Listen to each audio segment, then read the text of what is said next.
All right, I reckon let's get cracking. What do you reckon, Josh? Yeah, it sounds amazing. Good. Looking forward to it. All right. Well, Active Pipe community, welcome again to today's Industry Insider, where we welcome Josh Phegan to today's webcast in yet another short, sharp, and punchy session. We're going to cover off the topic of customer experience in the new world. And today, Josh is going to be covering off on a few simple things that we want you come out of this session with. The simple activities and conversations we can be having right now that convert, how to track and sort buyers based on their digital intent. So really working online and offline to deliver an experience, and the role customer journeys play in serving more customers more often. And also, how online actions generate even better offline transactions. So Josh, mate, thanks so much for joining us again today. I know, we had such great feedback after the last webinar that we ran together, and, the community of users were hugely appreciative of you jumping on and giving us a hand there. And yeah, welcome back. And we just figured let's get on there and do it again for them. Amazing. Well, thanks so much, Ash, for the opportunity. And it's amazing to spend some time with the Active Pipe family. And one of the big conversations is to think a lot about, what we can be doing and how we can really be driving this level of success. And so I prepared just a couple of slides just to get us, nice and focused around what customer experience looks like, in this new era. And we go to call it CX, 4.0, because the whole idea is that everything was about what actually happened and how the customer first began. So customer 1.0 was all about this whole idea that, goods and services became available. Customer 2.0, a lot of branding and marketing, made people pay more for particular products and services based on that particular brand. Customer 3.0 was all about globalization and access to goods and services around the world. And customer 4.0, which we're talking about today, is all about enablement. And this is ultimately about enabling customers to be able to make better decisions in a much, much shorter and faster time frame. What I say to people is that don't plan for this whole pandemic to be over. Plan to keep on trucking regardless of the conditions. And the reason why that's such an important part is that now more than ever before, we're getting this incredible level of optimism. There's really that feeling that the fog has started to lift and that we're actually out there making things happen. And really, this is the great chance to reimagine the process of what you do as a great agent in the digital world. There's nothing like a listing or a sale, I think, Ash, to ultimately contribute to the quality of your mental health. I know what it's like to get a listing. It feels great. I know what it's like to make it sale. It feels even better. And the big challenge is to make sure that you understand what a good day is, right? And so this is the conversation. I had a conversation with an agent the other day. What makes a good day? And he says, getting a listing and making a sale. I said, great. What makes a bad day? He said, well, not that.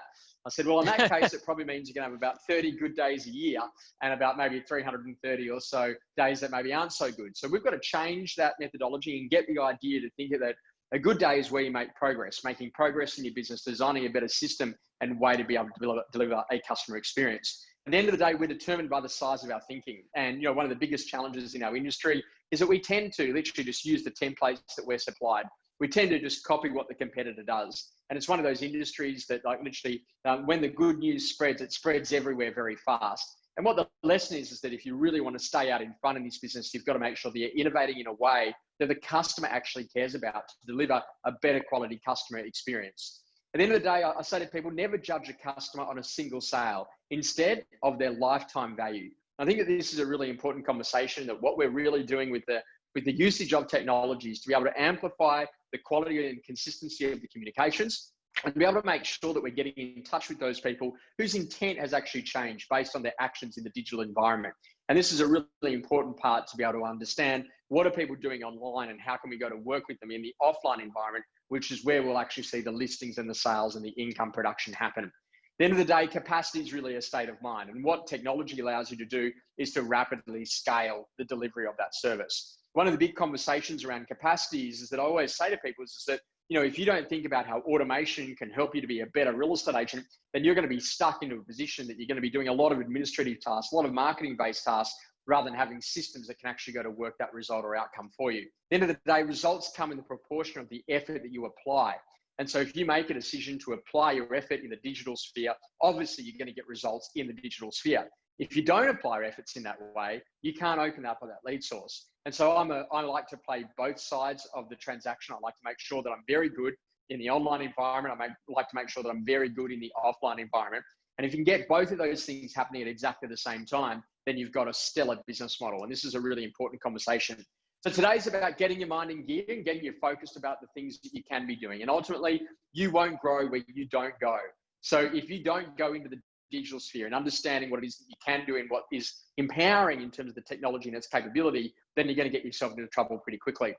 What I always love to say to agents is that it's good to know what's possible and then literally leave it up to your marketing people, leave it up to your customer experience person, leave it up to your assistant inside of your team where you sit together and you plan what you want to see happen, maybe on a bit of a whiteboard with a couple of yellow sticky notes, just to move around the customer experience expectations, and then go and translate that into the digital experience in writing out the templates, having the conversations to make sure that it gets there. And this is the problem is that don't let digital define the customer experience. Define the customer experience and work out where you can use digital to amplify what it is that you're doing to scale your service. So ultimately, let's ask some really good quality questions and think about, what actually really is a brand.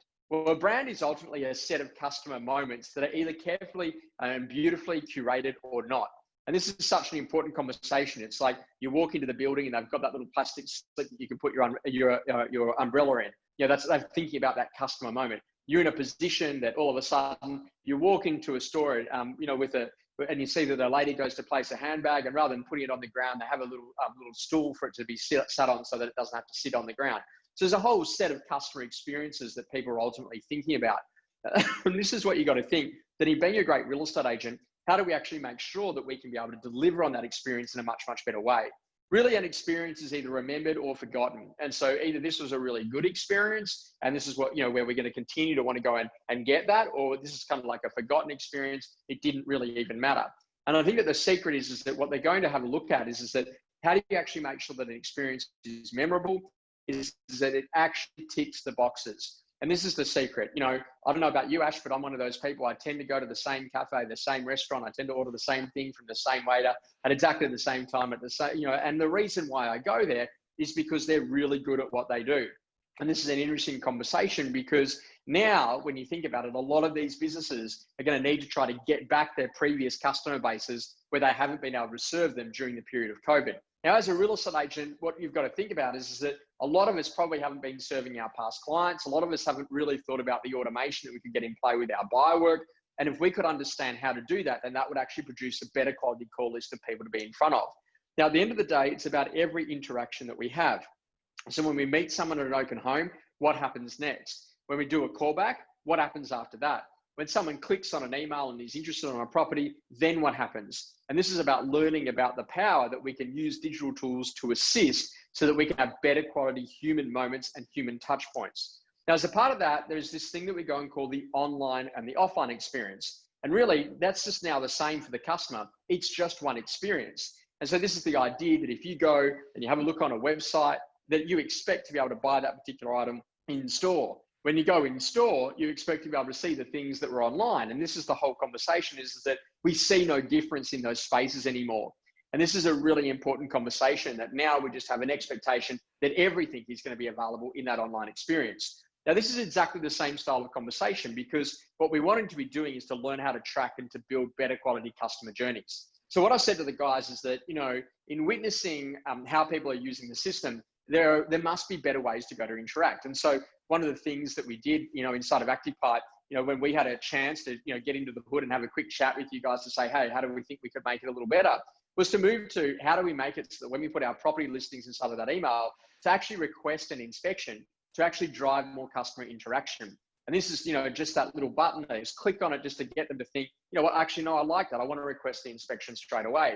That then allows them obviously the chance to be able to select a preferred date and time for inspections. That'll then come through you as an individual agent. So then you can, see whether or not you can get access with the owner, make sure that then you can actually go back and set that time with that consumer.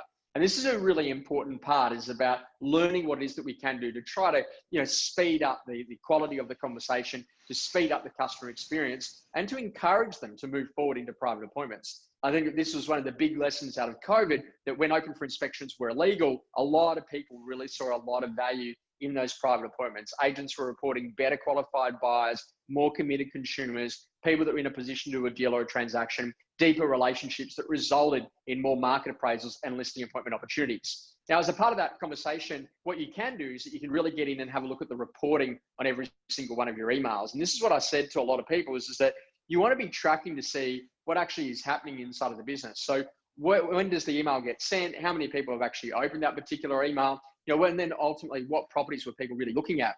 And this is such an important part because if people are literally clicking and opening and having a look at properties in the digital world, it's probably as good as someone walking through an open home on a Saturday. The reason I say that is that walking through an open home has a lower level of commitment. Arranging a private appointment has a higher level of commitment in terms of your intention to purchase. But you know what? Now that we've got all these people doing these things in the digital sphere, how do we get on the phone, have a quick call with them and say, hey, I just thought I'd quickly check in, see if there's anything else I can do to assist. And that actually starts the conversation in a much, much better way. Now, one of the drivers around that is just having a quick look to see, when the email goes out, when people still continue to look at it, and to realize that digital marketing doesn't just stop on the day that you send it. It could happen 2 or 3 days later where you start to see more interactions. People go back to that email and go, oh, yeah, I saw that thing the other week. I want to have a quick look at that again, and quickly type in. And before you know it, you can now see people that are going to revisit, which tells me that they're probably a consumer who's interested in the property and is trying to show a family or a friend member or something about that particular home. Now, as a part of that, what it does get to do is that you've got to get into the reporting to identify who are the people that are doing more things in the online environment. And that might be, this is the top contacts based on their activities, based on the number of interactions that they're having with particular properties, but also to which properties are performing particularly well. And if you're trying to sell a particular property, we're going to look at those people that are clicking on it, get on the phone, have a quick quality conversation with them, because if they don't buy that one, this is the chance for a great agent to go and cross-sell. Now, the reason why this is such an important skill set is that, we're really typical of trying to sell the listing that people inquire on or turn up at an open home. Whereas the reality of it is that what we should be doing is saying, well, hang on a second, if they clicked on the property, they're obviously interested in buying something. So have we got something maybe off market? Have we got something that will be coming to market? Have we got maybe a property that others mightn't have seen that might have had a change in price that could actually still interest this particular person, but didn't come up in their initial search criteria? Now, what we're then talking about is to then identify how you can go and build better quality customer journeys. And so what I said to the guys is that what a lot of people don't think about is that you can choose a group of people sitting inside of your database, and then you can then go and build out a set of sequences. So this might be, for example, that you've got a group of people that maybe are getting an annual checkup, for example, and that you want to do all of your annual checkups for the month of June. And so you could have people in a particular recipient list of June, past clients, and then you could build that every single June that they receive particular things from you. And so the idea is just to show people the capability of what you can do inside of the system. So you can choose particular tags or particular audiences that you've got. You can then make a decision about what do you actually want to go and do. Do you want to be in a position that you send them an email at a specific time?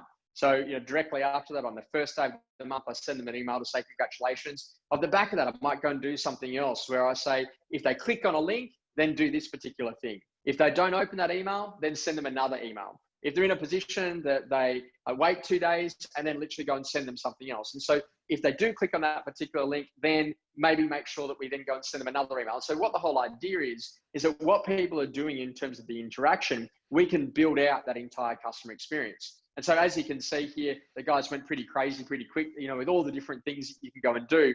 But I think that the secret, without a doubt, is just to get this idea that what you can do is you can really find out what are consumers doing in specific areas. So are they in a position that they have clicked on a particular link or they haven't? If they haven't, what do we do next to be able to continue to be able to provide that good quality follow-up? And so what this produces is a campaign. And that campaign is a really important part for a particular group or list of people. And so what you want to be considering as a part of your conversation is that choose a good list of people and then design a campaign around it. And so this would be the idea that, for example, if someone's come through Open for Inspections, and then inside of that, you send out the Open for Inspection, feedback form. Off the back of that, if they didn't fill that out, then there could be another email that could be triggered. And off the back of that, then you could actually say, okay, great. Then send them a specific email, when that particular property has been sold. So this is about learning that what you can do is to automate a ton of the communications. Now, traditionally, what we found when we did that initial research is a lot of people are usually set and forget marketers, right? They take the idea, the template's provided, they say, yep, things are great, and they move on, but they never define the customer experience themselves. And this is where there's real power. So what we did in our business as a part of the conversation is that we said, okay, when someone, signs up to receive our daily email, for example, we then make sure that we send them actually a video series for the first 4 or 5 days, which talks about what we do in training and how we go to work. So imagine, for example, if you had a buyer who was added to the database, and then you sent them an email about the buying process. And then in addition to that, you send them another email about what to do if you're buying at auction. And then the next day it might be an email, for example, about what to do if you're in a multiple offer scenario. And then the next day, for example, might be a conversation around how to get finance and how to choose a solicitor and all of those things. And this is such an important conversation, Ash, because the idea is the customer will buy your services to sell their property when they're ready to do it. But it's your sales process that gets them ready. And so this is the idea is that what you should be doing in your business today is having a look at all of the questions that customers continue to ask. So what do buyers traditionally ask? What do potential sellers traditionally ask? And then could you go and build a sequence of 1, 2, or 3 emails, whatever it might look like, that might answer those most common questions and actually drip feed that to that particular buying pool or that selling pool over a period of time. And that's what we're really talking about in terms of setting up good quality campaigns. And this is something that a lot of real estate agents probably haven't thought of, because most of them have been in the idea that I'm going to send out my weekly email around my listings and sales. And that's okay. There's no problems with that. But now it's about learning what it is that you can do to make these things feel more personal. So what I do when I'm building out these particular campaigns is I say to people, the first key attribute that you need to do is you need to write the email so that they feel personal. And the easiest way to make an email to feel personal is to write to a particular character. So I've always done this for many years, and it's it's really helped me inside of the business. So we have this character, a guy by the name of Andrew. He was in his early 30s. He had a beautiful wife and 2 kids at home. They were both under school age. They were in a position. He was a great top-selling agent. Wrote about $1 million in fees, and used to work next to the Coca-Cola sign there in King's Cross here in Sydney. He did about 100 or so transactions a year, about 10 grand a fee. He was in a position he was doing very well. One day he walked out, and as he was going to go to lunch, he got hit by a car. He fell backwards. He hit his head. And when he hit it, he got temporary memory loss or amnesia related to everything real estate. What then happened off the back of that is that his business owner handed him my business card once he completed his recovery and said, mate, you've got to talk to this guy. He'll get you back to writing $1 million fast, and to teach him all of the things that it took to be a great real estate agent. Now, every single time that I write an email, I write an email to Andrew. And so this is exactly the same idea. So you might create a character, maybe for example, of what is the typical type of seller that you have in your marketplace. So maybe, for example, you have Hannah, that she's got kids at school. She's in a position that she drives, just a pretty normal type of car, is in a position that maybe she works in a bit of a retail environment. Her partner might be a local car salesman as an idea. And what are the issues that she's going to face? What schools do I send my kids to? What are the options in this particular school zone? What are the types of experiences that we want to have? What are the issues around having a pool at a property? All of these different questions that come up. And what it allows you to do is that when you write your email, this is actually something you can do. So you might have an email, for example, how do you find the perfect house? And in that email, you say, these are the considerations that you might need to have. Area, size, natural lighting, aspect, all of those different things. And they actually become a really good part of helping to educate the consumer in what it is that they need to do to be able to put a property transaction together. Now, why is this important? Because how you manage a transaction determines your future. And if you can anticipate the needs and the questions of the customer through a good quality email drip series, then you fundamentally change the entire way that you get to work with people. Now, what business leaders and sales managers really love about this is it allows them to standardize the quality of the communications, make sure there's no spelling errors, no punctuation errors, that we can get everything the way that it needs to look from a brand perspective, and to ensure brand consistency. And this can go from one location to the next, from one sales agent to the next, by making sure that you've got a good quality customer journey set up. At the end of the day, a lot of people go to call it prospecting. What I actually call it is service, our ability to be able to service the customer. And we know that prospecting is delivered best when it actually feels like service. When we get that email to advise us that there's a listing close to the home that we already own. When we get that email to advise us that there's a sale that's close to the home that we already own. Now, passively, I have a property down in Melbourne. One of the conversations is that one of the local agents in that particular market is an Active Pipe user. And I get the emails actually saying, hey, by the way, Josh, we've listed something close to your building. We've sold something close to the building. And then off the back of that, he sees that if I click on that, it's funny, Ash, because I always get a phone call 2 or 3 days later after I've done the click. And so what I'm working out is that they're using those digital tools to be able to identify a better quality of people to go and call. At the end of the day, you've got to compete only by making it easier for the customer. And so what are the challenges that people face? And the easiest thing to do is literally just take a notepad with you and write down every single time that you get a question from a customer. What are the most common things that they tend to ask you about? And once you've done some research like that over a week or so, you're going to have some really good ideas on some basic campaigns that you could build on the inside of your business. And you need to be everywhere that the customer is. And so therefore, from this point of view, this is the ability to be able to directly market to the existing customer set that you've already got in that digital environment. And where are all the customers? Well, they're on their phones. And what's the better way to get onto their phone is to get into that email list, because email, you are in a position that you have got permission to be able to build relationship, and it's costing you nothing to be able to get in front of their eyeballs. Versus what happens inside of social media, it's a media company, you're paying for access to the consumer's eyes. But this is a really important part of that conversation. At the end of the day, the way that you build a really good quality business is you find about the areas where there is service failure, and then you go and recover, and that ultimately builds you to a new delivery standard. And this is a great story about what actually happened at Disneyland. So there's this young child, about 5 or 6 years old, goes to Disneyland with mum and dad, walks along and gets an ice cream. The first time that this young child's had an ice cream that's been served in a cone, what does she do? She picks up the ice cream, licks the ice cream, and the ice cream obviously falls straight to the ground as it comes off the top of the cone. Now, instantly, this young girl just produces tears when she realizes what's actually happened at that point. She starts, crying uncontrollably. And what Disneyland says, hey, this is not right, because success is actually successful consumption of the ice cream. So what we've got to do is that we've got to go and do it. So what they do at Disneyland is they remake the ice cream. They go over to the young little girl and they teach her how to lick the ice cream so that the ice cream doesn't fall to the ground. Now, the secret about that is that what was service failure has now turned into service recovery. And now at Disneyland, they actually have that as a service standard. So this is a classic example that if you had some people that were entering into a multiple offer type situation, then you could actually have an email series about what goes on during multiple offers. If you're in a position that you're getting people ready for auction day, you could have actually an email sequence around what to do around, bidding at auction, getting prepared, making those things happen. And the key part about it is that you've got to start to think in terms of customer moments where there's friction, where there's concern, where there's challenges, and learn how to be able to deal with those in completely different ways. So know that one of the things that we had spoken to you guys about is about the ability for people to be able to identify the 11 different customer types. So if, for example, someone's in a position that they were selling a property based on a job relocation, then we could actually send them some email content specifically around what actually happens and what you should be considering if you're relocating for work. This is where those customer journeys have a great place. So what I would encourage people is that don't make the journey too long.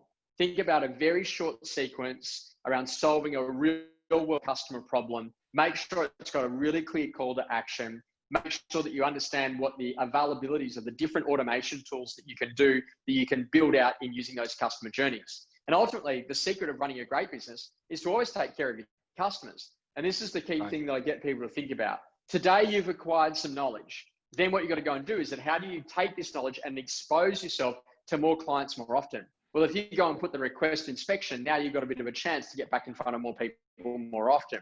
What we're then going to do is we've got to get you into deal exposure. How can you use the reports? Who are the people that are actually clicking, that are ready to do a transaction, that we can shift into the offline world and get face-to-face with at a market appraisal or a listing appointment level? Then how do we go to mastering the routine and putting in the diary that every Tuesday, for example, you might call all of the people that have been opening up all of the different properties on your emails, to be able to identify a better quality buyer list or to be able to identify a better quality seller list. Get some social proof, get good at what happens inside of the digital experience, and then move yourself into a position that you can scale service. Because the great thing about technology is that whether or not you're dealing with one person or a million, we can scale the quality of the customer experience. At the end of the day, I say to people a very simple thing. Where do the customers hang out before they need you? They hang out inquiring online. They hang out at open homes. They hang out at auctions. They hang out with local architects and builders. And so therefore, as a part of that conversation, these are great customer groups that you could go and develop incredible customer journeys around. What can you do to inspire confidence in the quality of the emails that you send out? Send out emails every single time you list and sell a property. Call all the people that you already know that live in and around that listing and service it with a follow-up email, as a part of that conversation. So it's quality confirmation so they can click on the link and see the property and touch and feel the floor plan and the photos. Call every buyer who's inquired, attended a private appointment, or been to an open home, and make sure that they also receive the just sold email once the call has been made, because everything is about the delivery of that mechanism. And then the next quality conversation is to track all of those underbidders and interested parties and work with them until they actually buy. And this is what you can be doing to really drive better quality results. To drive your results, look for the conversion campaigns in your business. How many buyers did your business meet in May? How many of those buyers already own locally? How many of those people did you book in for a market appraisal or a listing appointment? And as a part of that, there's more. How many past clients are due for an annual checkup this month in your business? How many of you called? How many did you get in front of? And how many of those people are going to progress to market or refer others? And this is the great thing, that you can use technology to help you to amplify the scale and the success of human touch. At the end of the day, we're not in a witness protection program anymore. Now's the time to get really serious about the data that you get to play with. You got to call every single market appraisal. You got to check in where people are at, have a look at what they're doing in the digital world. You got to find out ultimately what people want and help them get it. That's the art of being a great salesperson. And this conversation is that today, in a very short uplift, is to get you to think, I can play this at a brand new level. And I just think of this, I say this to people all the time, is this the way I'd play it if I was playing it at my best? Have I got a digital experience set up? Have I started to think in terms of customer moments? Have I got really clear about understanding the power of the tool that I've got in terms of my ability to be able to build unique customer journeys and to make that happen? As a part of that, the secrets in being a great agent, just commit to your 45-minute call sessions, build momentum, get yourself to an appointment a day, get yourself to 2 appointments a day, get yourself to 3 appointments a day. And if you make it easy for customers to book appointments, probably means you have to go out there and book less yourself. And so the secret is use technology to scale those people that are actually ready to do a transaction. At the end of the day, the art that you're bringing to change the last 1% isn't moving the needle. And this is what I say to a lot of people, I want mine to look a little bit different. No, what you've got to do is you've got to make sure that it actually meets customer needs, customer challenges. And the more that you can do that, the more that you can lead to a specific outcome. So Ash, hopefully that's a really good little uplift there, just to give people a bit of an idea on all of the things that you can be doing to just build out simple customer journeys, give you some quick ideas to go far out. There's so much I can do inside of my business. I don't know about you, but I bet you didn't think about COVID. You didn't think about the recession. You didn't think about, the riots. I bet you just thought, what, there is so much stuff that I can do, and I've got to get myself focused around creating an experience that's referral worthy. Yeah, Josh, thanks, mate. That was hugely valuable information, and I must say a lot to take in. But it's clear that the better customer engagement rides on the customer experiences you deliver as an agent, and the connected experience is what will net the best results for your business. Meaning the online and offline world, and really marrying those up together. I think the strategies and actions that you've presented here today can easily be implemented, not only using ActivePipe but other digital products that to help you as a supporting tool to execute and scale your online offline strategy. So I think maybe today, Ash, is just about awareness, right? There's probably plenty of people that are going, I didn't even know that I could do that in terms of building out a customer journey. I didn't realize that totally. If someone clicked on a link, I could send them another email.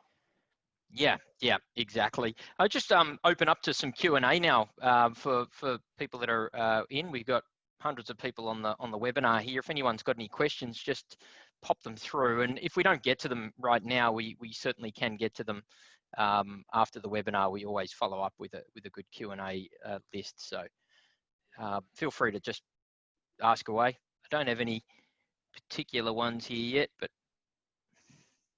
so I think that the big conversation, Ash, just to finish that, really is to say that where are the pain points that you've got in your business today? And what can you do to build a customer experience or a customer journey around those pain points? And can you get in and have a look at the customer journey builder? Because it already sits inside of your existing technology stack. You can use it. It's not hard to do. It's really easy to write the emails, create a bit of a customer avatar. I really love that. Right. Then people always say, Josh, why do you always have Hannah inside of your dialogue whenever I teach open for inspection callbacks? Well, Hannah's my imaginary customer. She's my avatar for being a great buyer. So whenever I ring her, I'm like, hey, Hannah, it's Josh Phegan calling. The reason for my call is you came to one of our opens on the weekend. And it just gives me that consistency. And the name of the agent that I always work for is a guy called John Smith. And so I think that when you create a character like that, it forces you to make sure that the actual content is really tailored specific to that particular customer. Peter's got a question. Is there any instructional video on how to include the request and inspection button inside of the email campaign? Yes, so we'll make sure that Success get that back to you, Pia, through our Success team, or email success@activepipe.com. We do have a help center there, which will have all of that information that's available on the website. If you just search for private inspection, there'll be a video there for you as well. Jordani's also asked, how is the database at ActivePipe populated? Can you integrate with other CRMs? Well, ActivePipe isn't a CRM. It's the marketing automation platform and sales automation platform that actually does plug into your CRM. So in fact, we do get the data from your existing CRM as the source. That's a really important part, isn't it? Just to get people to understand that it sits on top of the CRM. So it connects in through an API, and off the back of that, it shares that information. So then you can gain the really valuable insights. Yeah, exactly.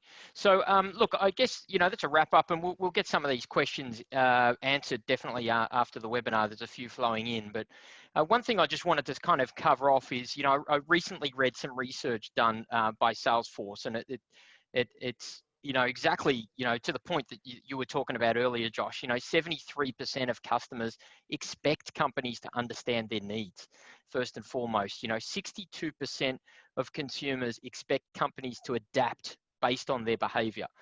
So this is an expectation now. It's not just, they're not just happy to get it. Customers are expecting this. 69% of customers expect a connected experience in the offline and online world.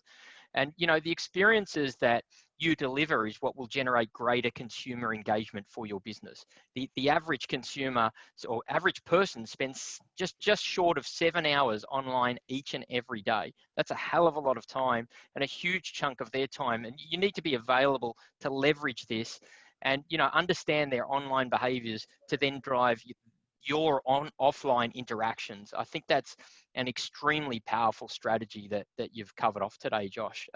So, once again, I just want to really thank you for your time, and I think it's been an amazing topic and a well worthwhile session for our community of users. Ash, last question from Nari. Is there a way that you can send an email directly from ActivePipe to a seller or sellers that live in a particular street? Can ActivePipe read that data? Yes, depending on how your segmentation works, right? In CRM. Yeah, we can do a radius. So yeah, absolutely. So again, we will answer that offline, but if you've got any specific questions, depending on the CRM you're on, we just want to have a look at what data we're getting in from there.